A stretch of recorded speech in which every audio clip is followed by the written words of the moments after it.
கோடான கோடி பக்தர்களில் ஐயப்பனுக்கு நானும் ஒரு பக்தனாக இருக்கேன்றது நினைச்சு பெருமைப்படுறேன். ஐயப்பனுடைய விரதம் எல்லாருக்கும் தெரியும். அதை கடைபிடிப்பது ரொம்ப ரொம்ப அற்புதமான விஷயம். அதை சரியாக செய்பவர்களுக்கு வாழ்க்கையில் நிச்சயம் வெற்றி உண்டு. என்னுடைய வாழ்க்கையில் எந்த ஒரு பிரச்சனையாக இருந்தாலும் சரி, எதுவாக இருந்தாலும் ஐயப்பன் கிட்ட தான் நான் முதல்ல நிற்பேன். அவர் முன்னாடி நின்னாலே போதும், நம்மக்கிட்ட என்ன பிரச்சனை இருக்குன்றதுக்கு சொல்யூஷன் அவரே கொடுத்துருவாரு. அதே போல் என்ன மாதிரி இவ்வளோ பக்தர்கள் இருக்காங்க. எத்தனை பேரை கேட்டாலும் அவருடைய அற்புதங்களை நிறைய விஷயங்கள் சொல்லுவாங்க.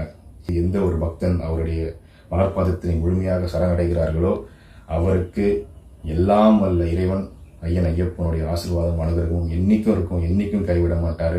என்னுடைய ஒரு பெரிய ஒரு ஆசைன்னு பார்த்தீங்கன்னா, என் உடம்புல உயிர் மூச்சு இருக்கிற வரைக்கும் பகவானை வருஷம் போய் பார்த்துக்கிட்டே இருக்கணும். என்னால் முடிஞ்ச தொண்டை நான் பகவானுக்கு செஞ்சுக்கிட்டே இருக்கணும்.